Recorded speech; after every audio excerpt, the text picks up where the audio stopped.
Connaissez-vous la plus grande différence entre un homme riche et un homme fauché? Vous pensez probablement que c'est leur argent, mais c'est faux. Et c'est normal. J'étais aussi comme ça. Tu sais, quand on est fauché et qu'on entend quelqu'un dire que sans un bon état d'esprit, tu ne pourras jamais faire de l'argent, et que l'état d'esprit est le premier et le plus important point à régler, on pense souvent que ce sont des bêtises. On l'a tous pensé au début.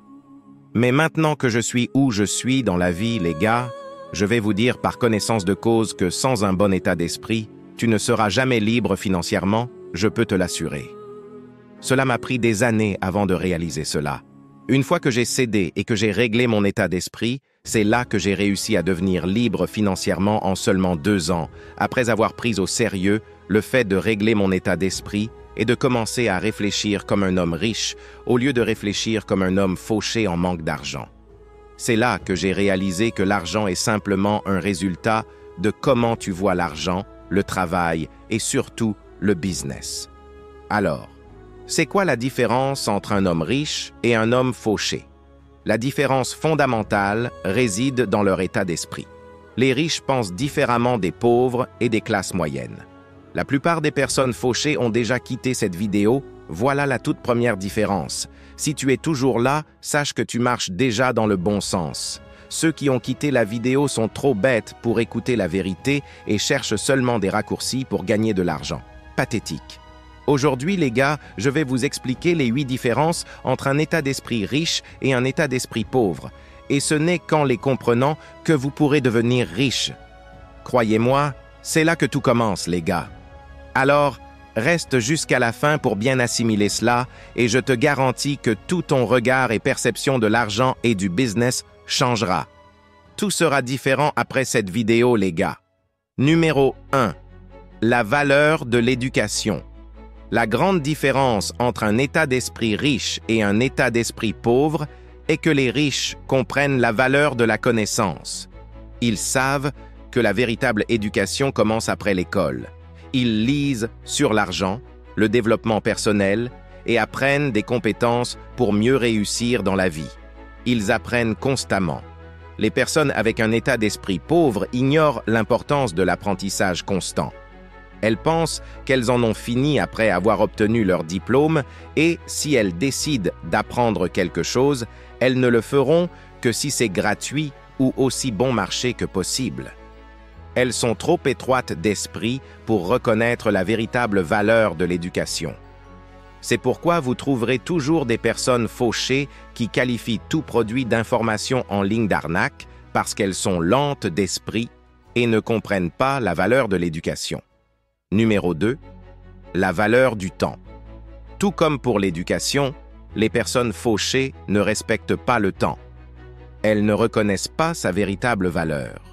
C'est pourquoi beaucoup d'entre elles travaillent des emplois de 9 à 5 pour peu ou pas d'argent pendant des décennies de leur vie. Mais ce n'est pas entièrement de leur faute.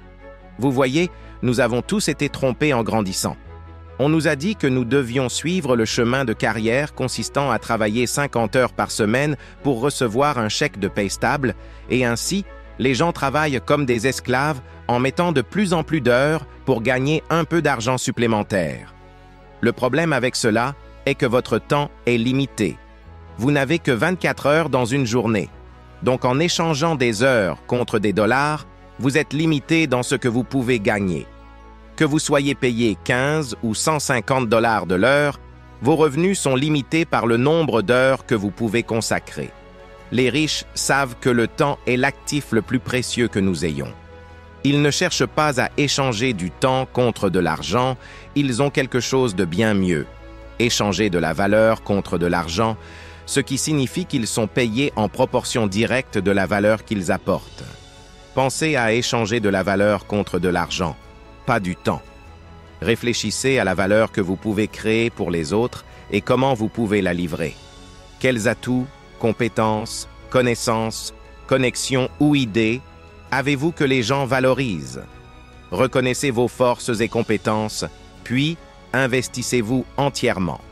Plus vous pouvez apporter de la valeur, plus vous serez payé, et cela n'a rien à voir avec le fait de travailler de 9 à 5. Numéro 3. Créer sa réalité. Les pauvres croient que la vie leur arrive simplement. Ils vivent dans un état d'esprit de victime et pensent toujours « pauvre de moi ». Ce qu'ils ne savent pas, c'est que vos pensées façonnent votre réalité. Donc, si vous pensez « pauvre de moi », c'est exactement ce que vous obtiendrez, pauvre de vous. Je vous mets au défi de ne pas vous plaindre de quoi que ce soit pendant les 7 prochains jours, pas seulement à voix haute, mais aussi dans votre tête. Relevez ce défi et vous verrez la différence. Si vous voulez créer de la richesse, il est impératif de croire que vous êtes aux commandes de votre vie, que vous créez chaque moment de votre vie, en particulier votre vie financière. Numéro 4. Jouer pour gagner. Les pauvres jouent au jeu de l'argent en défense plutôt qu'en attaque. Laissez-moi vous demander, si vous deviez jouer à n'importe quel sport ou jeu en étant uniquement en défense, quelles sont les chances de gagner ce jeu? La plupart des gens conviendront que les chances sont minces, voire nulles.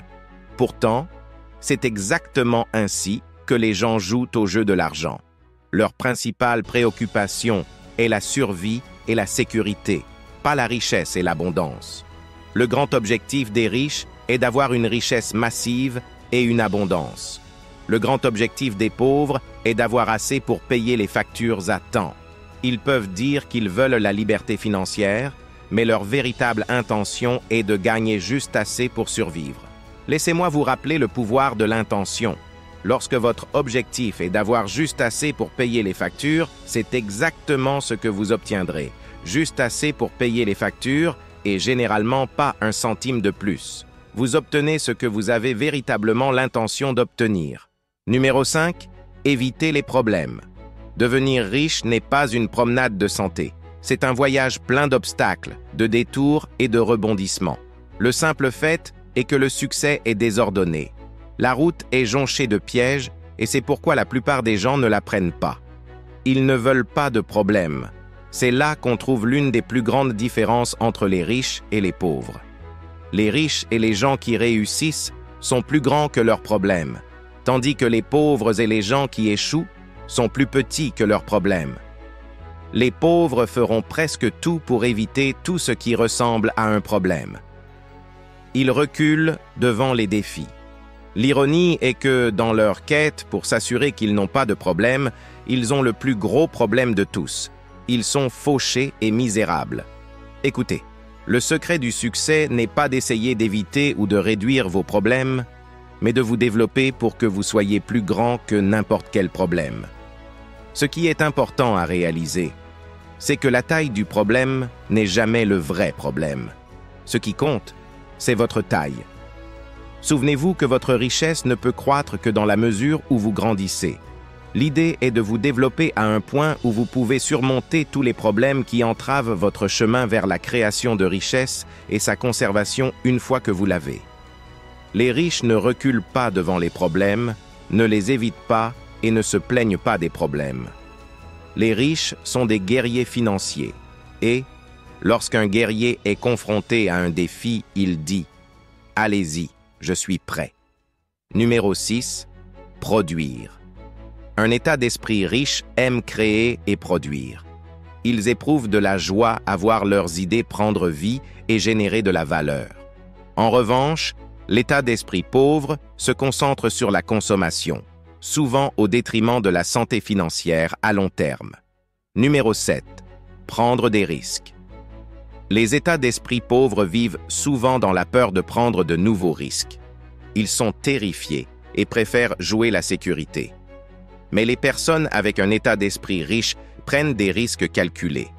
Ils savent où le chemin conventionnel de 9 à 5 les mènera et savent qu'il se termine dans la misère. Ils prennent des risques calculés, cherchant toujours des opportunités pour améliorer leur richesse, leurs connaissances et leur vie. Ils sont à l'aise avec l'incertitude et comprennent que pour réussir, il faut sortir de sa zone de confort. Numéro 8. Un état d'esprit positif. Un état d'esprit riche reste positif et optimiste, croyant au pouvoir de leurs rêves.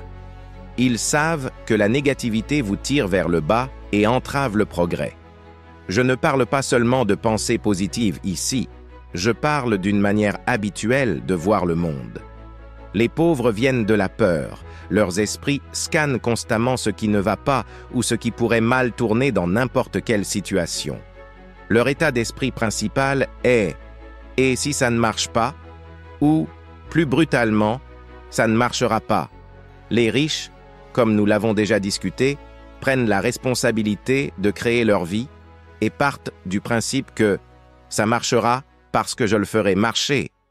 Si tu es arrivé jusqu'ici, j'apprécie vraiment ton soutien et je peux t'assurer que, ensemble, nous allons atteindre la liberté financière qui nous libérera.